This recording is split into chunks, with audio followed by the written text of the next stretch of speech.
Hello, आप सबका स्वागत है मेरे channel let's learn with me में। सीखो और जानो। आज हम हिंदी व्याकरण का एक नया विषय पढ़ेंगे जिसे कहते हैं पर्यायवाची शब्द। चलिए शुरू करते हैं। पर्यायवाची शब्द जो है ये दो पदों से मिलकर बना है, पर्याय जमा वाची। पर्याय का मतलब है अर्थ, मतलब मीनिंग, और वाची का मतलब है बताने वाला, विटनेस। अतः पर्यायवाची शब्द से तात्पर्य है अर्थ बताने वाला। पर्यायवाची शब्दों से हमें एक ही शब्द के लिए प्रयोग होने वाले अन्य शब्दों का पता चलता है। इन सभी शब्दों का अर्थ एक ही होता है।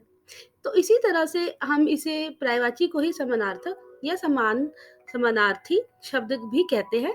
चलिए इसके बारे में भी जानते हैं। ये दो पदों से मिलकर बना होता है, समान जमा अर्थक या समान जमा अर्थी। समान मतलब देखिए एक जैसे, और अर्थक या अर्थी का मतलब ही पता लग रहा है कि अर्थ बताने वाले या अर्थ वाले। अतः समानार्थक या समानार्थी शब्द का जो शाब्दिक अर्थ है वह है एक जैसे अर्थ वाले शब्द। इसके बाद जिन शब्दों की ध्वनियाँ या रूप अलग-अलग होते हैं, वे शब्द तो अलग-अलग होते हैं, लेकिन जो उनके अर्थ होते हैं वो एक ही जैसे होते हैं, जैसे उन्हें पर्यायवाची या समानार्थक शब्द कहा जाता है। ऐसे शब्द दिखते तो अलग-अलग हैं, लेकिन इनका मतलब एक ही होता है। ठीक है? ये शब्द अलग-अलग दिखेंगे जैसे घर, सदन, मकान, लेकिन जो इनका अर्थ होगा वो एक ही होगा। अब मैंने एक पुस्तक से एक पेज लिया है, आप इसको ध्यान से देखिए। तो इसमें है कि एक ही वस्तु या प्राणी के लिए प्रयोग किए जाने वाले वे शब्द जो समान अर्थ रखते हैं समानार्थी शब्द कहलाते हैं। ठीक है? तो जो समान अर्थ बता रहे हैं उसका मतलब वही है, लेकिन उसके शब्द अलग-अलग हैं। ठीक है? अब इसमें जो पहला चित्र है उसको ध्यान से देखिए। वो है आज मैंने काला सांप देखा, और जो दूसरा है वाक्य वो है मुझे तो सर्प से डर लगता है। तो इसमें जो सांप और सर्प वो एक ही अर्थ को बता रहे हैं, वो सांप को ही बता रहे हैं जिसको इंग्लिश में स्नेक कहते हैं, लेकिन उसके जो शब्द हैं वो अलग-अलग हैं। ठीक है? सांप और सर्प। अब दूसरा जो चित्र है उसमें देखिए, यह घर बहुत सुंदर है और यह मेरा सदन है। तो जो घर और सदन ये दोनों समानार्थी शब्द हैं, समान अर्थ वाले ही हैं, चाहे आप घर कहिए, चाहे आप सदन कहिए, उसका अर्थ चाहे गृह कहिए, उसका जो अर्थ है वो एक ही होगा। ठीक है? उसके बाद जो तीसरा चित्र है वह है अध्यापक पढ़ा रहे हैं या शिक्षक पढ़ा रहे हैं। अब मैं अगर कहती हूँ कि अध्यापक पढ़ा रहे हैं तब भी वही बात हुई, और अगर हम कहते हैं कि शिक्षक पढ़ा रहे हैं तो भी वही बात है। ठीक है? तो ये समानार्थी शब्द है। उसके बाद है मुकुद मेरा मित्र है, मुकुद मेरा दोस्त है। तो मित्र और दोस्त ये दोनों ही समानार्थी पर्यायवाची शब्द हुए। तो अब वाक्यों में रंगीन शब्द सांप और सर्प, घर और सदन, अध्यापक और शिक्षक तथा मित्र और दोस्त एक ही अर्थ की ओर संकेत कर रहे हैं। समान अर्थ की ओर संकेत करने वाले शब्द समानार्थी या पर्यायवाची शब्द कहलाते हैं। तो ये एक ही अर्थ का एक ही मतलब है इसका, समानार्थी कह लीजिए, आप पर्यायवाची कह लीजिए, समानार्थक कह लीजिए, उसका एक ही अर्थ है। अब हम इसके कुछ उदाहरण देखेंगे। अब पहला है आकाश। आकाश मतलब आपको पता ही है, आसमान, स्काई। मैं इंग्लिश में इसीलिए बताती हूँ ताकि आपको, क्योंकि ज़्यादातर बच्चे जो हैं वो इंग्लिश मीडियम के भी होते हैं, तो उनको ईज़िली समझ आ जाए कि क्या बता रहे हैं हम आपको। ठीक है? तो चलिए शुरू करते हैं। पहला है आकाश, उसका पर्यायवाची शब्द देखिए, नभ, गगन, अंबर और आसमान। अगला है आक्रोश। आक्रोश मतलब क्या होता है? गुस्सा। तो उसके यहाँ पर देखिए पर्यायवाची शब्द जो दिए गए हैं वह है क्रोध, रोष, कोप और खीज।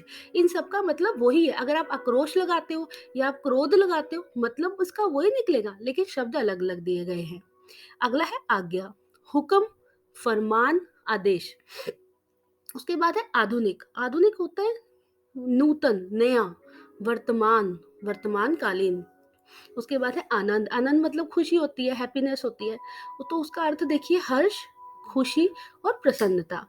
अगला है प्रतीक्षा। प्रतीक्षा का अर्थ है, जो पर्यायवाची है वह है आशा, आस, उम्मीद और इंतजार। उसके बाद है इच्छा।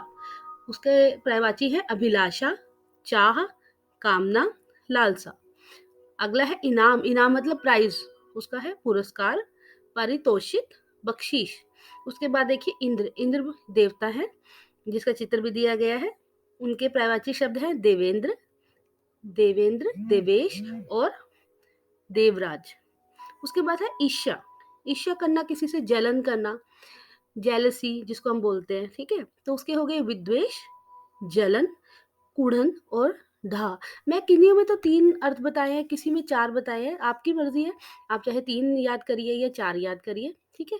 वैसे तो ज़्यादातर जो है वो किताब में आपको 3 ही पूछे जाते हैं, 4 नहीं पूछे जाते, लेकिन 4 वो आपके ज्ञान को बढ़ाने के लिए ही बताए गए हैं, ठीक है? अगला है उद्यान, उद्यान मतलब बाग, वाटिका, उपवन और बगीचा, पार्क, ठीक है? उसके बाद हो गया एहसान, एहसान का क्या अर्थ होता है? एहसान का जो पर्यायवाची है वह है कृपा, अनुग्रह और उपकार। आपको ये देखिए समझ आ गए हैं? एक बार इनको पढ़ लीजिए। चलिए, अब अगला शुरू करते हैं। अगला आ गया है ओठ, ओठ, अधर, लब या होठ। उसके बाद है औषधालय। आपको क्या पता है औषधालय का क्या अर्थ होता है? औषधालय का अर्थ होता है हॉस्पिटल। तो इसके पर्यायवाची शब्द है चिकित्सालय, दवाखाना, अस्पताल। उसके बाद है कपड़ा। कपड़ा उसके पर्यायवाची हैं वस्त्र, वसन, चीर। उसके बाद है कमल। कमल एक फूल है हमारा राष्ट्रीय, तो उसके जो पर्यायवाची शब्द है वह है पंकज, सरोज, जलज। उसके बाद है किनारा। किनारा जैसे नदी का किनारा होता है, हम उसके अर्थ है जो पर्यायवाची हैं वह है कूल, तट, कगार। आप इनको ले लीजिए या किनारा ले लीजिए, एक ही अर्थ बता रहे हैं ये। उसके बाद है किसान। किसान फार्मर, उसके है पर्यायवाची शब्द कृषक, भूमिपुत्र।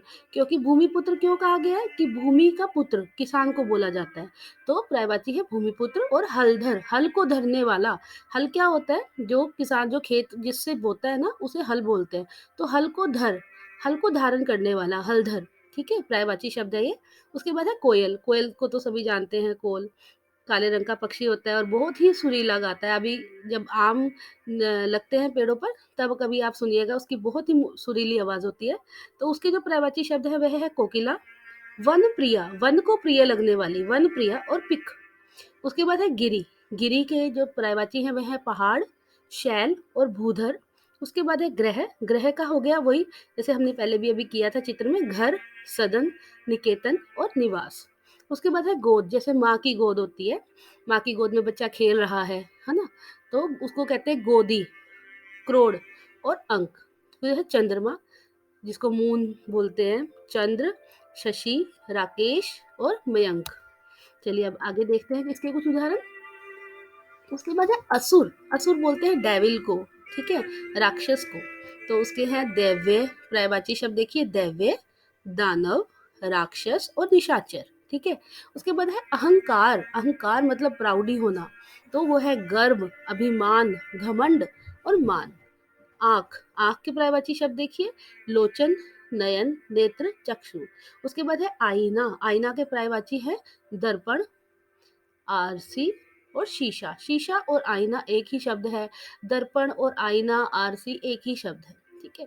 उसके बाद है अमीर। अमीर होता है रिच, रिच पीपल, उसको बोलते हैं धनी, रईस, दौलतमंद और धनवान। धनवान, धन को रखने वाला, धनवान। उसके बाद है अमृत। अमृत के जो पर्यायवाची शब्द है वह है सोम और है सुधा, पीयूष और अमी। उसके बाद अगला है जो वो है अनमोल। अनमोल जो है, अनमोल मतलब होता है कि जिसका कोई मूल्य नहीं है, ठीक है। तो वो है अमूल्य, बहुमूल्य और बेशकीमती। वो है आपका व्यवहार, अमूल अनमोल होता है वो कोई चुरा नहीं सकता आपसे, आपका जो व्यवहार है, ठीक है, तो वो अनमोल। उसके बाद है अनाज। अनाज और एक अनमोल एक और चीज़ है आपके पास, वो है आपका ज्ञान, आपकी नॉलेज, ठीक है।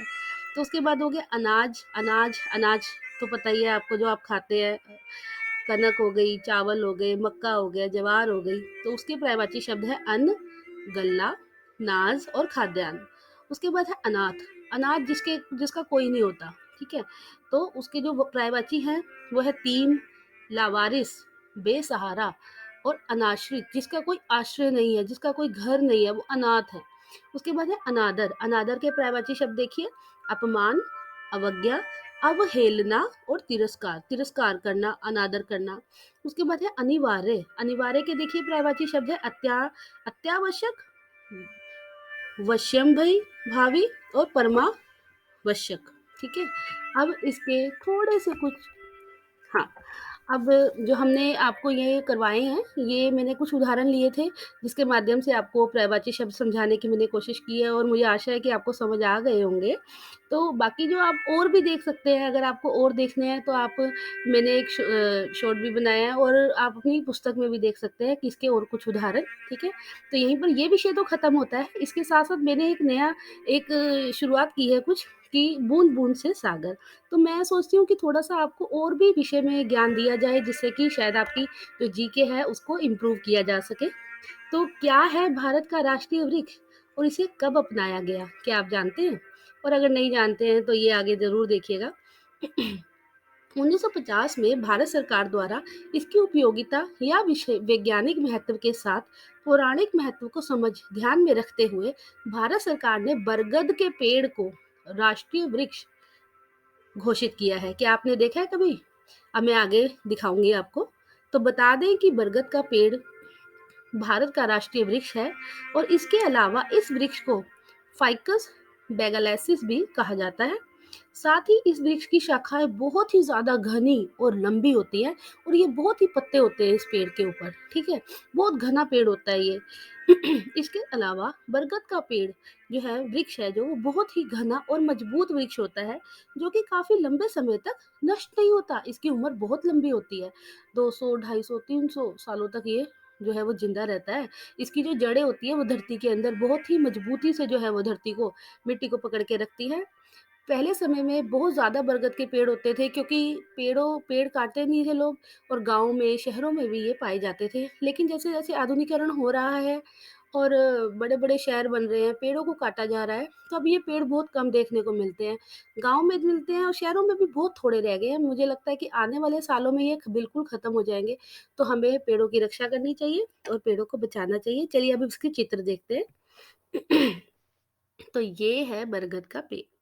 आप ध्यान से देखिए इसकी शाखाएँ और इसके बहुत ही मज़बूत पेड़ होता है ये, ठीक है? और बता दें कि बरगद का पेड़ काफ़ी लंबे समय तक हरा-भरा रहता है, क्योंकि इसकी शाखाएँ हमेशा बढ़ती और फैलती रहती हैं और इसकी जड़ें जो होती हैं वो बहुत ही मज़बूत होती हैं। इस वृक्ष की विशाल संरचना और इसकी गहरी जड़ें देश की एकता का प्रतीक मानी जाती हैं। इसीलिए बरगद का बरगद के पेड़ को राष्ट्रीय वृक्ष के विषय में के रूप में चुना गया है। ठीक है? तो यहीं पर जो है ये आज का बूँद-बूँद सागर समाप्त होता है और अगर आपको मेरी वीडियो पसंद आई है, अगर आपको कुछ भी लगता है कि हाँ, हमने कुछ सीखा है, तो मेरी वीडियो को लाइक करिए और सब्सक्राइब करना मत भूलना। और अगर आपको कोई भी डाउट होता है, कोई भी अगर आप कुछ पूछना चाहते हैं या मेरी वीडियो कैसे लगी, आप मुझे कमेंट कमेंट में ज़रूर बताइएगा। Thank you. बाय।